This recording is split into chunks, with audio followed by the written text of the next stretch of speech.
think the taxpayers should be spending millions of dollars testing random batteries? It's not my business. I don't live in Australia. But moving on, this graph of their capacity could be overlaid a graph of their online reputation, and it will be completely accurate. What happens when you try to delete content from the internet is this. It doesn't work. All of the top results on Google are 1-star reviews, Reddit, Facebook posts, YouTube posts about how people are getting sued, the good, the bad, the ugly. This doesn't work. It doesn't work. When you delete something, people assume that it is because you have something horrible to hide. Erasing stuff off the internet doesn't work. Whether we are talking about somebody who makes batteries that are trash, or we're talking about somebody that almost kills kids by driving over 90 miles an hour in a fucking school zone. Not just for the Apple interview, you prick.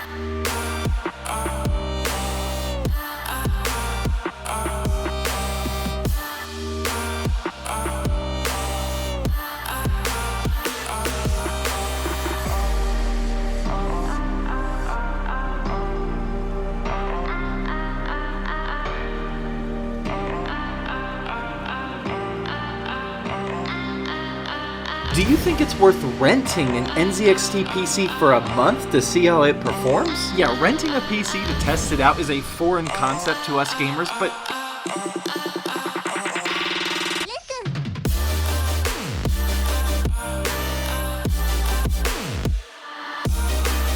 it actually makes kind of sense. We get it. Building a custom PC is better and you're super smart, but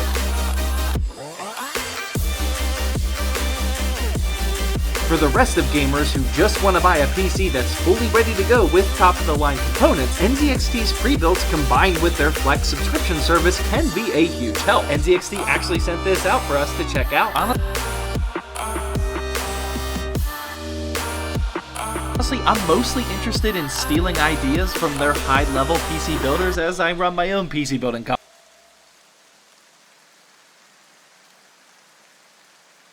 But it's pretty crazy that gamers can now get this PC to their doors starting as low as $59 a month. They have 0 strings attached and you can cancel the subscription at any time.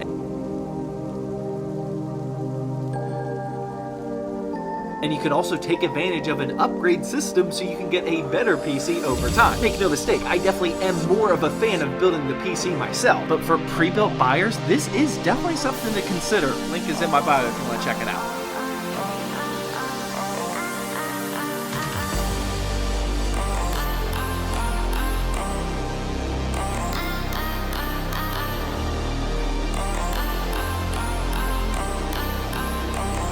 That's it.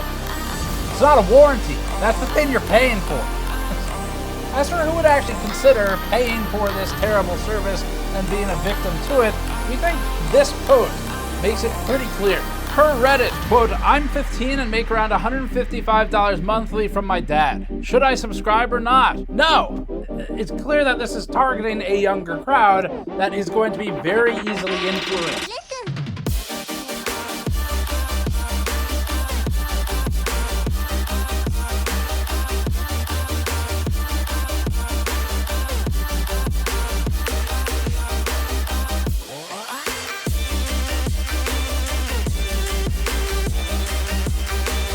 NZXT is now letting you rent a gaming PC for less than $100 per month. And for some reason, a lot of you think that you're smart enough to exploit NZXT. We covered last week that their Player 2 gaming PC with an RTX 4070 can now be rented, and it's actually not a terrible monthly price.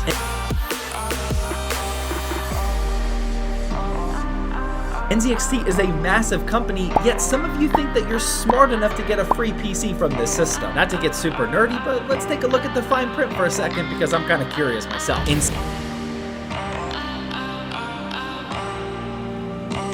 Very same page, lower down, states 215 FPS average in Call of Duty at ultra high at one part of its Player 3 listing, while 140 FPS at ultra high at another. NZXT's own claims have a 54% range in them. Hilariously, NZXT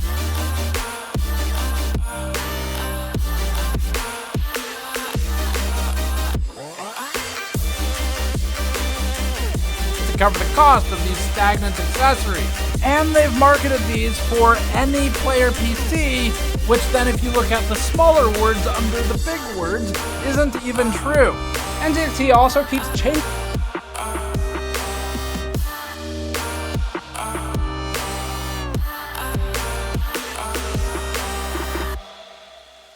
Yeah, John Cena just went crazy because of Flame. Thank you, Flame.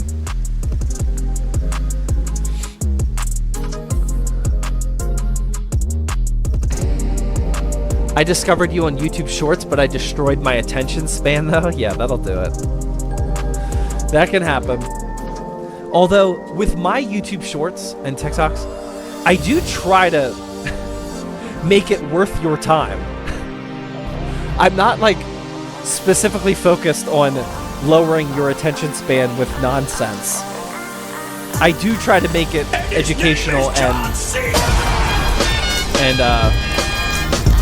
productive. I feel like most of my YouTube Shorts and TikToks are productive. You shouldn't be walking away from too many of them. Flame gifted out another one over on YouTube. Thank you. Thank you, Flame. MVP. I feel like you shouldn't walk away from too many ZTT Shorts and TikToks. Like, oh damn, my brain is jello now. I feel like it's somewhat productive.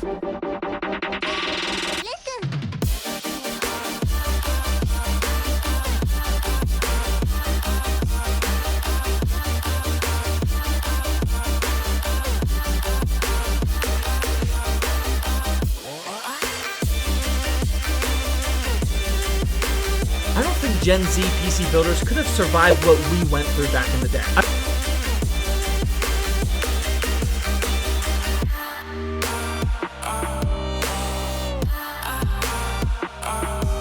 I mean, I love creators like Carter PCs, don't get me wrong, but he can't even keep track of his AirPods, and he's constantly buying new ones every time he loses them.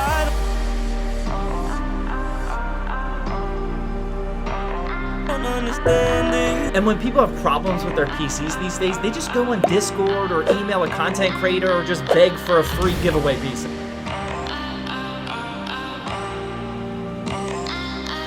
Let me tell you about the LimeWire days. We didn't have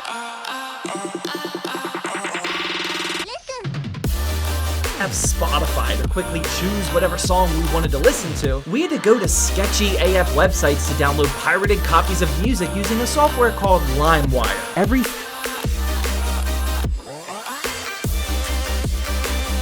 third song you downloaded had a virus on it. I mean, it took some serious skill trying to figure out which files were the best ones to download, but that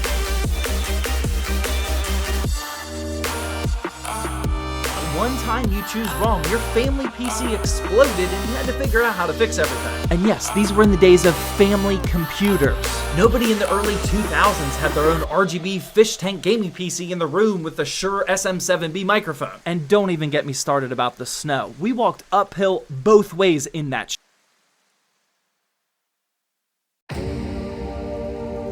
If NZXT is premium, what is the best valued pre-built company? Great question, but let's go macro level real quickly. One of the reasons why pre-built companies like NZXT focus specifically on more expensive builds is because the higher the build price, the higher margins they can get. If you want a $400 gaming PC, you're not going to want to pay an extra $200 from a pre-built company. But if you want a $3,000 PC, then paying an extra $200 is almost nothing. That's actually a pretty good deal. The big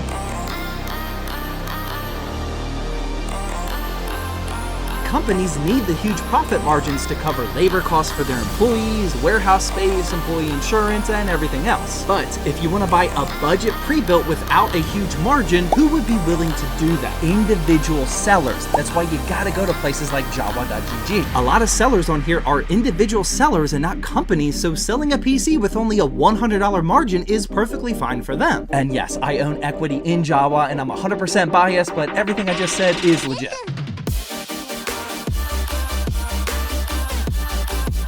PC builders should definitely just not buy Intel right now. I know I said Intel 15th generation was gonna be good, but definitely don't buy 13th or 14th gen. We just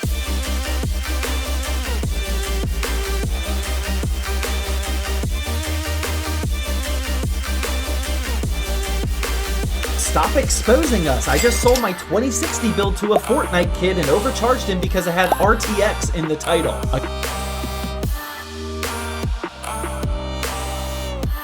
Again, you guys are smarter than I am. Is this the actual PC flipping meta?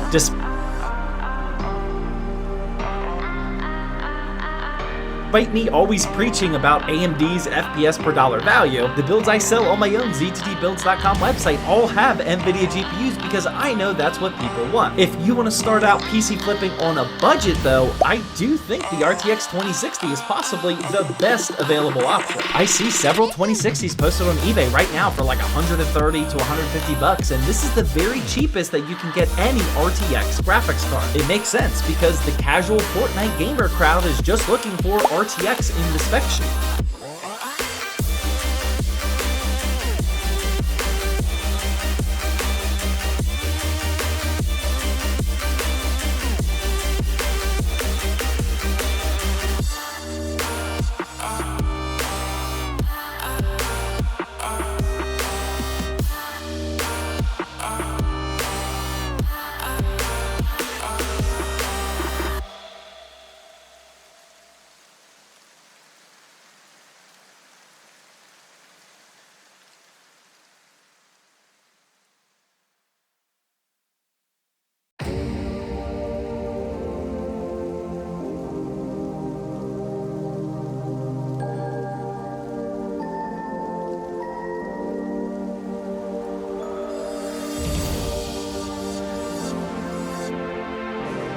But obviously when they do say, yes, we want it back, and you agree, then just turn around and sell it, I just can't understand where the process broke down, but we'll get to that in a little while.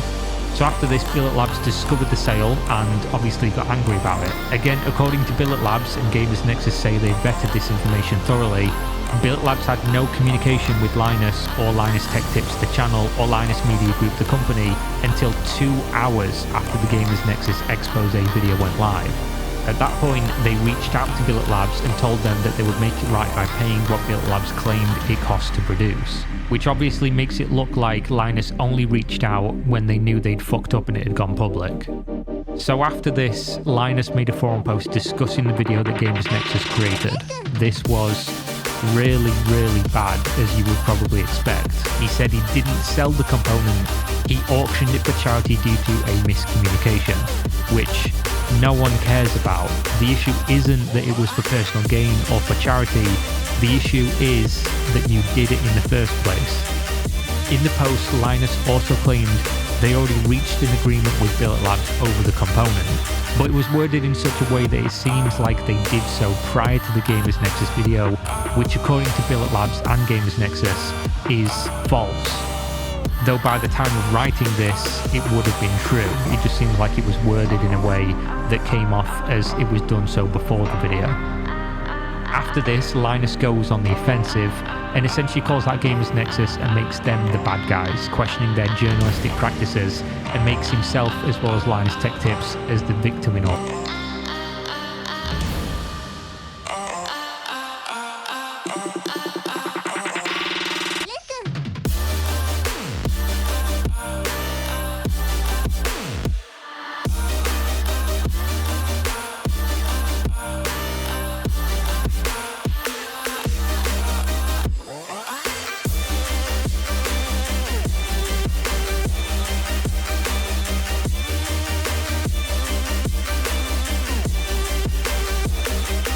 You'll know if you spent any time on the internet at all, when some big drama like this is happening, people start to bring forward their own grievances.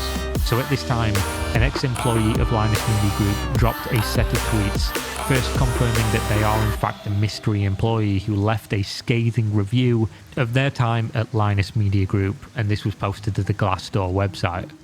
This review talks about sexism, harassment, inappropriate conduct, misuse of power from management, overwork, and way more. This post came out in July of 2022, so not a recent set of accusations from a year ago. And now, with a face and name to the claim, they have, of course, renewed credibility. Not just that, but Madison, the person who made this post, went into further detail about the specific instances of these issues during her time at the company. Some of these situations are absolutely reprehensible and deserving of complete condemnation if true, such as things like assault. She talks about cases of workplace abuse, such as talking about her physical appearance and cold homophobic slurs. On top of that, the place sounds like an utter nightmare to work at, with a management structure of people who shouldn't have power over others. So for the record, these claims are semi-backed up by another former employee who claims to have talked to her throughout that time, and what she's saying now lines up with what she was saying back then. Though this employee also clarifies it is still hearsay as he wasn't present for the things that happened to her. This, along with the next Gamers Nexus response and the absolutely huge community backlash, forced Linus Media Group to post the classic YouTuber apology video. First though, I don't really know how to say this, they posted it to their paywalled content site, which is a first for me. I've never seen somebody paywall their apology video, but then again nor have I seen somebody joke about sponsor plugs in an apology video, or actually plug their store during it. I've asked the team to unflinchingly address both the concerns that have been raised and how we intend to fix them, with the money we'll make from our sponsor. Just kidding. Hold on. I'm mostly on the product side. LTTstore.com. What? Somebody had to...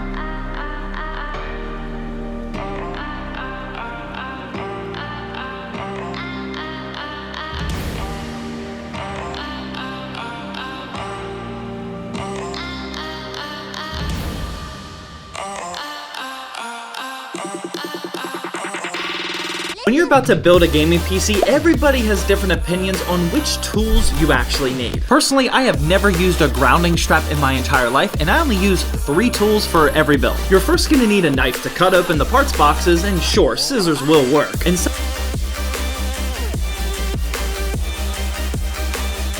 type of cutters, if you plan on using zip ties, come in handy as well. More importantly is the screwdriver choice, and I've been using the Linus Tech Tips ones for over a year now. They actually sent over this retro color schemed one recently, but they've also sent me some ZTT colored ones in the past, and I've used the black one on my PC building live streams for over a year. The reason I love the LTT screwdriver is because you can slide open the shaft to store all of the different bits you need. For PC building, you'll usually just need a full-size Phillips head as well as a tiny one for that SSD screw. The LTT screwdriver also has an insanely satisfying ratcheting system which saves time and it's easier on your wrists. And it's also just a satisfying feeling buying from a creator instead of a big box company just trying to take our money.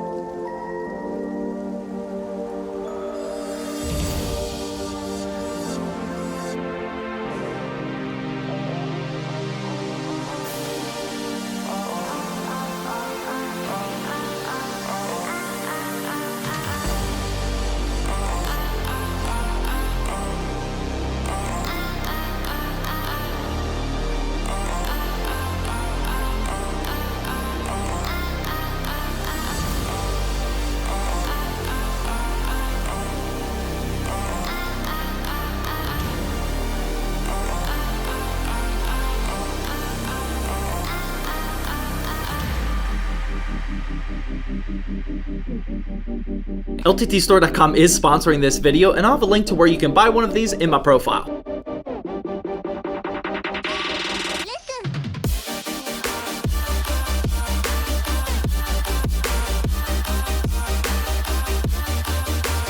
While at first glance, this may seem like a big creative problem, it really is the opposite. We're fortunate enough to no longer fully rely on affiliate. It's still an important part of the revenue stream, but we're not at that small stage anymore. And we won't abandon those of you with your own goals and your own aspirations just because it's not affecting us as much anymore. Now, as we get deeper into this, we need to address the comments made by a channel much larger than ours because those comments and statements directly conflict with this entire video and with our beliefs at GN. This is not a video about Linus Media Group, so we'll keep this very brief. Linus recently in a WAN Show episode said the following regarding why they did not make a video when they found out about the way Honey works years ago, in response to how he believed he might be perceived if he had raised awareness to Honey's actions when his team discovered them. Everyone's mad at me. It's that simple. I'm spreading the word for the smaller creators. That argument doesn't save me there, and it's not going to save me if I tell people to uninstall this extension that gets them a better deal so that smaller creators can get their affiliate revenue. Are you kidding me? There is just no way that I make that video and I don't end up hanging from the nearest tree.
MKBHD was caught going 3 times the speed limit in a recent fully sponsored video, and this is his reaction to being called out for it. First came the pinned comment on the video where he said he cut out the unnecessary driving clip that obviously added nothing to the video. I hear all your feedback on sponsored videos too. That clip showed him blurring out the main speedometer on a Lambo while showing the second passenger speedometer that had him hitting speeds of 96 miles per hour in a 35-mile-an-hour zone with a sign indicating children are present in the area. Then came the tweet apologizing, saying he'll never do anything close to that stupid again, and saying that he didn't want it to look like he's covering it up, but he did remove it from the video, and that he's aware of the Streisand effect. But that what he did was absolutely inexcusable and dangerous, and it was a terrible example to set. And then there was the Jive reaction to getting roasted by Philly D for the panel's premium wallpaper.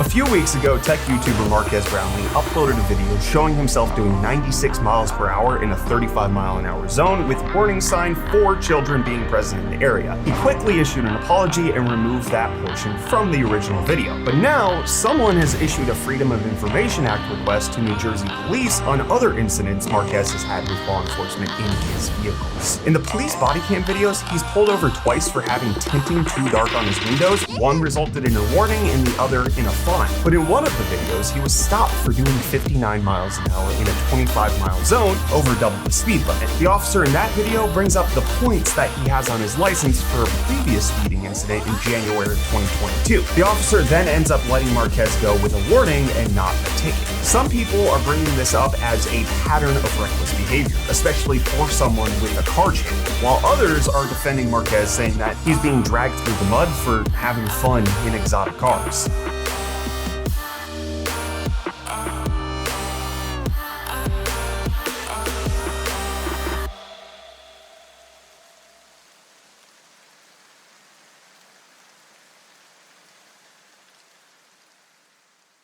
Nintendo Network has officially fallen and the last user is gone forever. When the 3DS and Wii U online servers were shut down in April 2024, a handful of disgruntled fans made it their personal missions to stay in their respective multiplayer games for as long as possible and see when Nintendo ripped them from their cold, dead matches. In an act of defiance, players kept their respective consoles logged in games that they were intentionally stretching out for months. The last Splatoon 1 player made it to 68 days. Mario Maker made it to mid-July, and one person going by FishGuy6564 has been able to make it to 210 extra days in Mario Kart 7 by keeping a lobby alive and full of bots for over half a year. Unfortunately, Fishguy's handheld finally crashed on November 3rd, marking the end of an era and giving you a heads up that maybe it's time to be done playing with your 3DS. You're an adult now, come on.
kind of sketchy, right? Because if you're doing one sketchy thing, it's very likely you're going to do another thing. And would you be surprised to hear that